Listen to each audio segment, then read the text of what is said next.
दुसऱ्या दिवशी आपल्याला आठवत असेल सूरज चव्हाण यांच्यावर कारवाई झाली, ईडीने कारवाई केली. बरं, जे त्या कंपनीचे मालक आहेत ते शिंदे गटात आहेत, मिंदे गटात आहेत, त्यांचे नेते आहेत, हे सगळं ठीक आहे, हे आहेच. तसंच आमचे राजन साळवीजी आहेत, त्यांच्यावर देखील धाड पाडली गेली आणि तेव्हा देखील त्यांनी एक चांगली भूमिका घेतलेली आहे की आम्ही कुठेही जाणार नाही, आम्ही उद्धव साहेबांसोबत राहणार.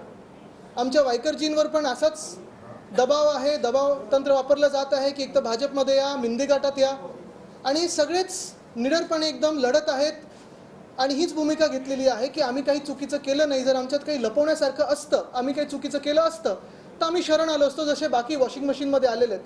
मग बाकीचे जे वॉशिंग मशीनमध्ये गेलेत, कोण घटनाबाह्य मुख्यमंत्री झाले, कोण उपमुख्यमंत्री झाले, कोण काही मंत्री झाले. पण वायकरजी असतील, राजन साळवीजी असतील, सूरज चव्हाण असतील, हे सगळेच लढतायत आणि सांगतात की आम्ही काही चूक केली नाही. चूक केली असती तर तुमच्यात आलो असतो, चूक केली नाही म्हणून आम्ही शिवसेना उद्धव बाळासाहेब ठाकरे या पक्षात आहोत.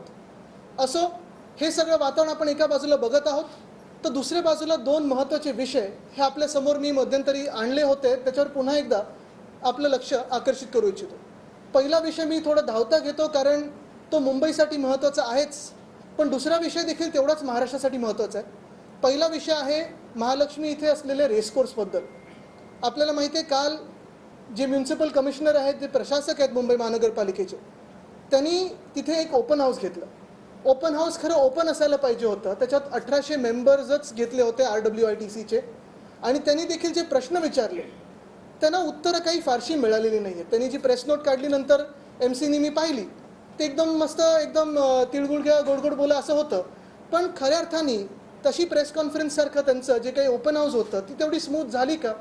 आपण जर तिकडचे व्हिडिओ पाहाल तर आपल्याला देखील लक्षात येईल की जे मेंबर्सनी महत्त्वाचे विषय घेतले होते त्याला उत्तरं मिळाली नाहीत. मी परत एकदा आपल्याला सांगतो की जर RWITC ह्या कमिटीनी जर पुन्हा एकदा ह्या रेसकोर्सच्या जागेसाठी विभागणी आहे ती मान्य केली तर आम्ही RWITCच्या देखील ॲक्टिव्हिटी तिथे होऊ देणार नाही, त्याला आम्ही डिस्टर्ब करू, तिथे आम्ही गोंधळ घालू. पण मुख्य गोष्ट हीच आहे, माझ्या मागण्या ह्या स्पष्ट आहेत. थीम पार्क आम्ही पण सांगितलं होतं, आमचं थीम पार्क म्हणजे एकसुद्धा कन्स्ट्रक्शन न करता अंडरग्राऊंड किंवा ओव्हरग्राऊंड आम्ही तिथे लँडस्केपिंग, मोकळी मैदानं करणार होतो. आणि ज्या ॲक्टिव्हिटीज आत्ता मग रेसकोर्सच्या असतील, ARCच्या असतील, त्या तशाच्या तशा चालू दिल्या असतात.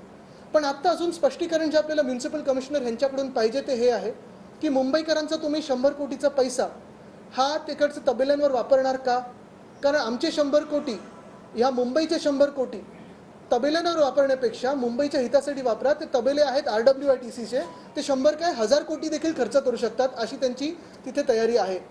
दुसरी गोष्ट म्हणजे तिकडे जे काही थोडे इलिगल स्लम्स किंवा हटमेंट्स असतील, त्यांनी सांगितलेलं आहे की आम्ही ॲडिशनल FSI हा बाजूच्या एका SRAला देऊ.